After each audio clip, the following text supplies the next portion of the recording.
fazendo lá um negócio, né? A gente trabalha bastante. Agora, nesse caso aí, eu vejo assim, não é uma questão de trabalhar muito ou pouco, né? A gente pode eventualmente trabalhar bastante. A questão é como que a gente pode decidir as regras desse trabalho, né? Como que a gente pode normatizar esse trabalho, agir sobre ele, decidir como ele vai ser. Isso eu acho que a gente tem esse privilégio, né? De alguma forma, em algumas circunstâncias, a gente ainda consegue, né, ter uma flexibilidade maior, embora o trabalho seja muito intenso. Então, a gente consegue ainda, em algumas situações, negociar. Né? Então, eu vejo assim que numa situação como a do cortador de cana, ele não tem nenhuma possibilidade de mudar aquela situação. Né? Ele não, são aqueles movimentos em 6 segundos. O nosso ciclo é mais longo e a gente pode decidir mais ou menos se eu vou acumular madrugada fora, se eu vou fazer. Então, isso ainda dá um refresco, né, na nossa atividade. Então, eu penso dessa forma aí. E em relação aos outros pontos, né, que você comentou, a gente acaba reproduzindo aquilo que vem, que eu costumo falar da ideologia gerencialista que domina a sociedade, né? A gente acaba reproduzindo as nossas ações e eu vejo pouca mobilização entre nós para poder se contrapor a isso. Né? Você vê a CAPES, por exemplo, volta e meia, tantos artigos, agora tantos, e essa situação ela é colocada, veio a norma, agora vamos lá. Não tem uma possibilidade de, não percebo assim, um questionamento coletivo, não é assim que funciona. Talvez teríamos essa possibilidade se conseguíssemos nos organizar, mas a empatia que você comentou, a gente não consegue exercer dentro do nosso círculo, né? A gente não consegue. Então isso para mim é a autocrítica que eu estava colocando ali. Como que a gente pode, de alguma forma, ser mais coerente com aquilo que a gente defende nas salas de aula. Então, eu não tenho como responder, né, e falar para você, olha, tem um caminho, tem uma saída. Isso é um problema nosso, né? É um problema coletivo que eu acho que a gente já está tarde, a gente tinha que ter enfrentado há mais tempo. Tinha que colocar isso há mais tempo. A fadiga, Walter, não é só pelo que a gente faz, mas pelo que a gente também deixa de fazer. O que a gente fez e deu errado, né? Aquilo que a gente tem como projeto foi negado pelos. Então, o Victor coloca isso muito bem. A fadiga não é só decorrente do que se faz. E no nosso caso, a gente, né, muita coisa a gente não consegue realizar por N motivos, né? Questão, né? Enfim, a burocracia. Né? Então, ela vem muito mais do que a gente é impedido de fazer. Ou atividade contrariada, né? Você faz, mas você sabe que eu poderia fazer de outro jeito. O que eu estou falando, com relação ao que o Jorge falou, eu concordo plenamente. Nossos trabalhadores públicos também, eu estou falando, a gente sofre isso, né? Essa angústia, Rosângela, eu acho que faz parte, né? Porque a gente tem que fazer inúmeras coisas, a gente acaba acumulando tarefas, não sei quantas, e não dá conta, fica esse vazio, né? Aí no meio.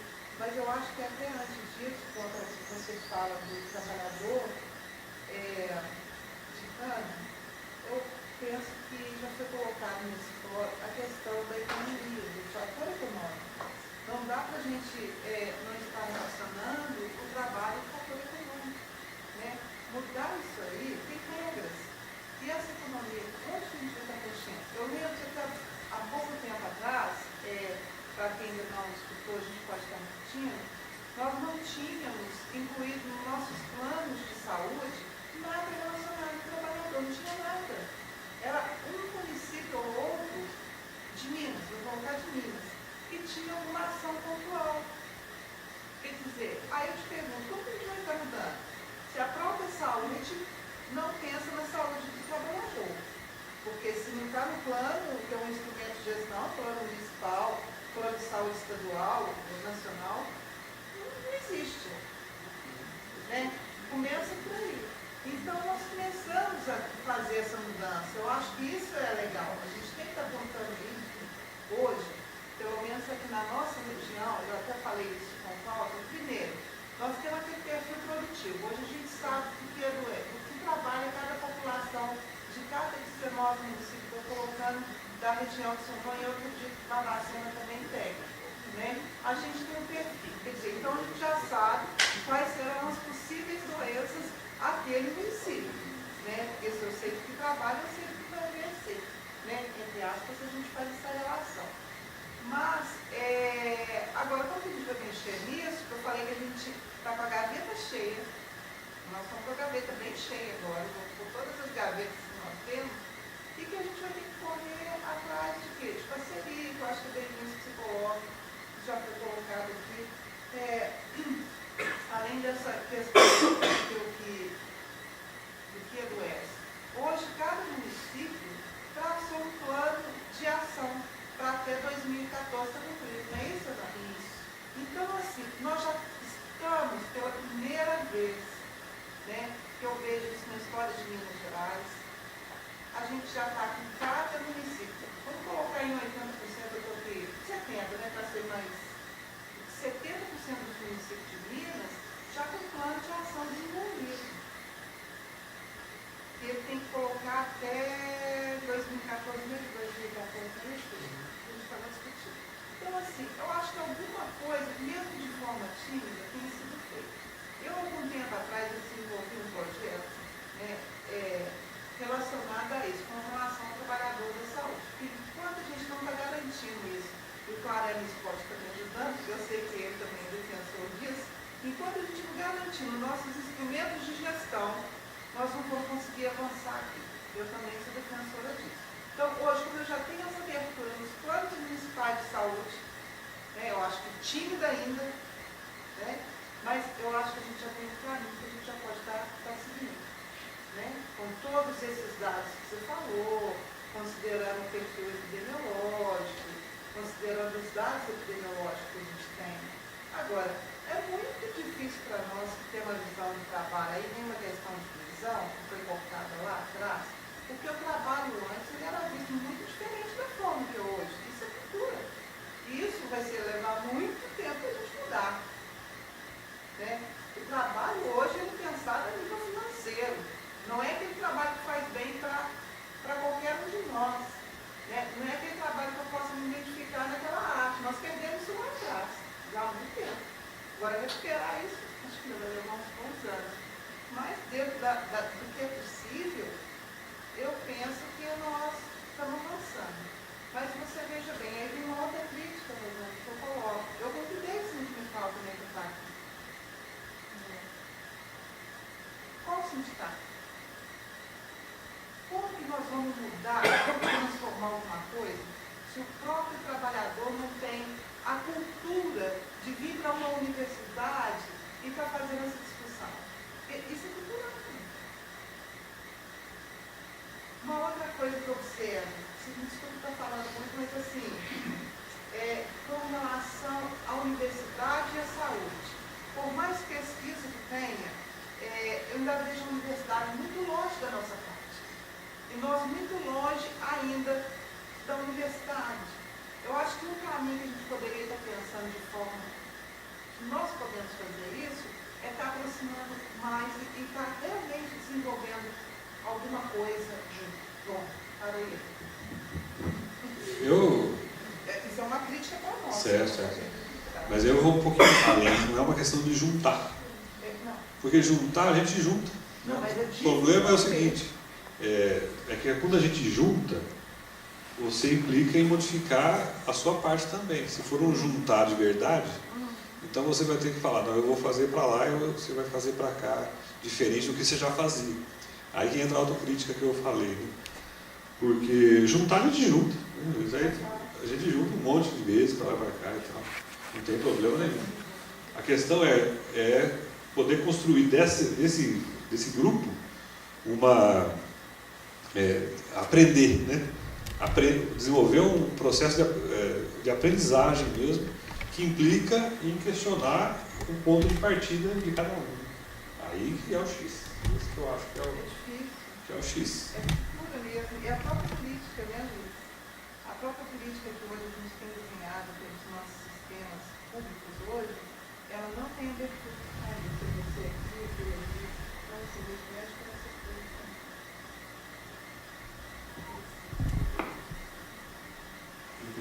Márcia?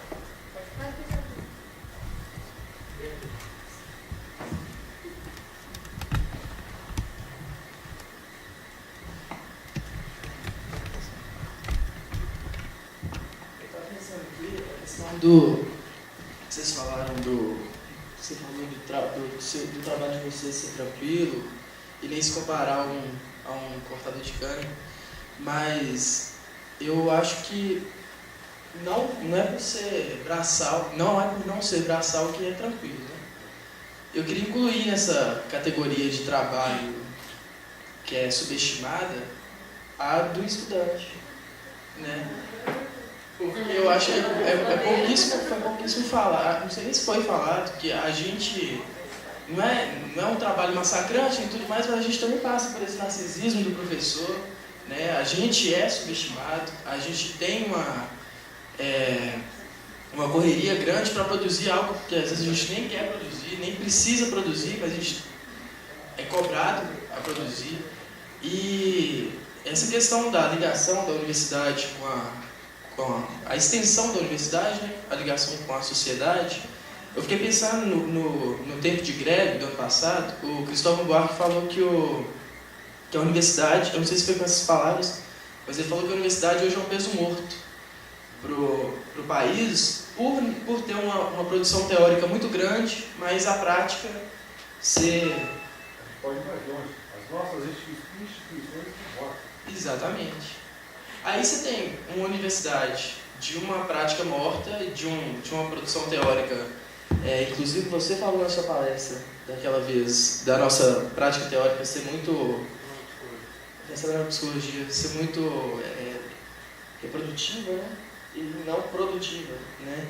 Então é outra complicação. Nossa prática teórica, nossa teoria também está dificultada, e parece que todas as instituições, como você falou, que estão mortas, parece que cada uma delas tem sua própria maneira de se conduzir.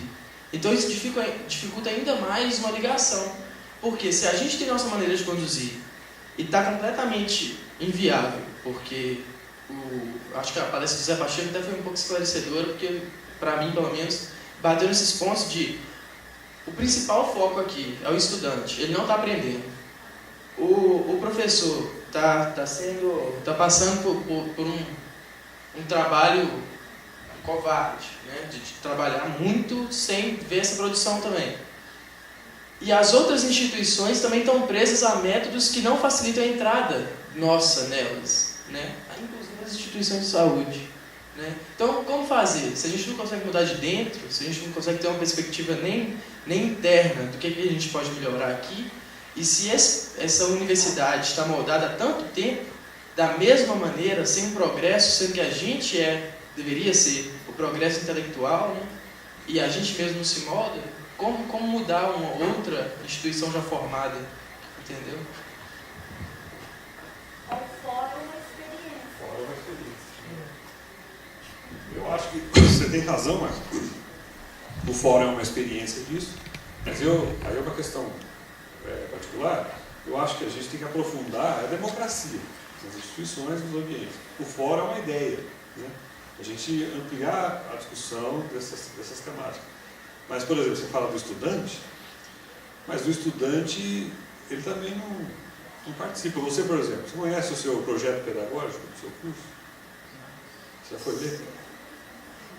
Quem já leu o projeto pedagógico do curso? Por acaso, alguém já participou de uma aula didática de concurso público para ver se o professor que deu a aula lá é bacana? Estava na prova? Vocês podem assistir, né? Tem espaço para isso. É público. Então, tem 10 candidatos, assiste a aula do pessoal lá para ver quem vai ser a sua aqui? Olha, então é exceção total, né?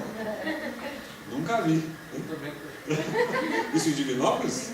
Não, foi para Divinópolis, mas foi lá no Constituição Doutor. Ah, tá. Interessante. E foi assim, espontâneo? Eu já tinha trabalhado aqui como professor visitante, né? Eu já me conhecia. Ah, tá. Quando eu fui prestar o concurso, não sei o que aconteceu, porque a sala estava cheia. Tá certo. Isso foi realmente uma exceção. Raramente tem gente na sala. Raramente. Né? A regra é vazio, né? Ninguém assistiu. Mas são espaços.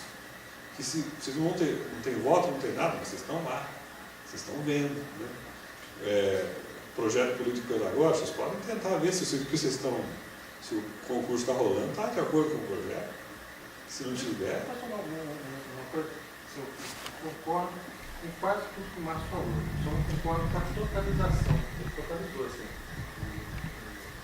Professores não produzem, reproduzem. Eu mesmo falei isso tudo. Os alunos não aprendem.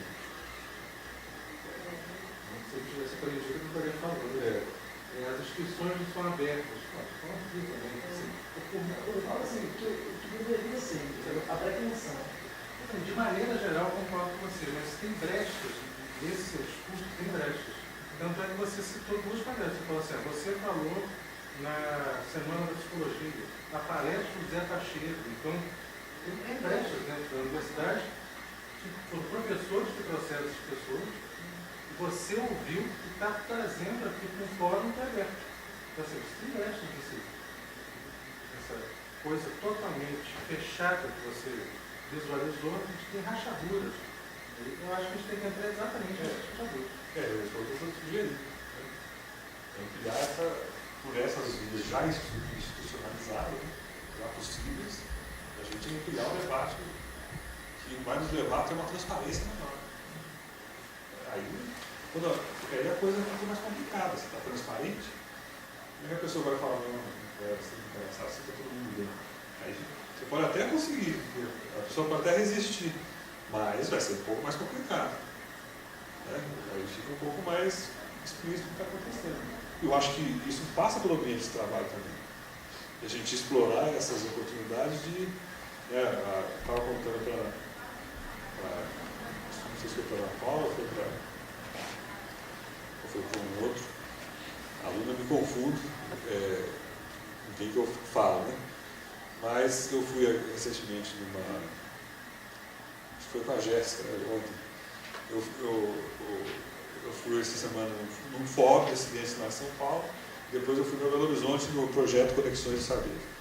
Aí fala de um dos caras do INSS que me chamou a atenção, porque tinha uma série de trabalhadores se queixando do INSS, como parece ali, e no caso do que vocês apresentaram, que o INSS recebe o trabalhador e fica 15 dias e devolve. Foi com você, acho que foi com a Jéssica também. Aí, e aí o sindicato, as pessoas reclamando do INSS, que absurdo, uma amiga veio para o trabalho, eu não recuperei, briga com o INSS e tal, e falou assim, vocês estão brigando com a pessoa errada, vocês estão fazendo advogado da empresa. Como assim? Não, porque é o seguinte, vocês já leram a CLT? Não, mais ou menos, né? Está lá escrito assim, quem tem mais valor, o médico da empresa ou o médico do INSS? O médico do INSS. Ele falou, está apto para o trabalho, estabelece imediatamente o vínculo com o trabalho. A empresa é obrigada a pagar o salário. Então, não tem essa de falar, não vou pagar, e te jogar de volta para o INSS. Algumas fazem. Mas entrar na justiça com uma ação de sobrevivência, você vai receber imediatamente, não vai ter que esperar 10 anos o julgamento da ação e tudo mais. Quem vai brigar com o INSS é a empresa. Você está achando ruim? A empresa briga com o INSS. Aí vai diante do juiz e diz assim, eu adoeci o meu trabalhador, você está querendo negar essa condição? Já pensou que situação? Perante o juiz, a empresa defendendo, querendo provar que o trabalho dela adoeceu aquele cara. O INSS diz que não. Como pode? Olha que situação legal que seria. A perícia do INSS é soberana. É soberano. Aí que a empresa que conteste, que prove por A mais B que o trabalhador adoeceu dentro da minha empresa. Olha que legal que seria, gente. Ela mesmo produzir a prova que a gente tanto sonha, né? E construir, e a gente não aproveita esses espaços. essas oportunidades que a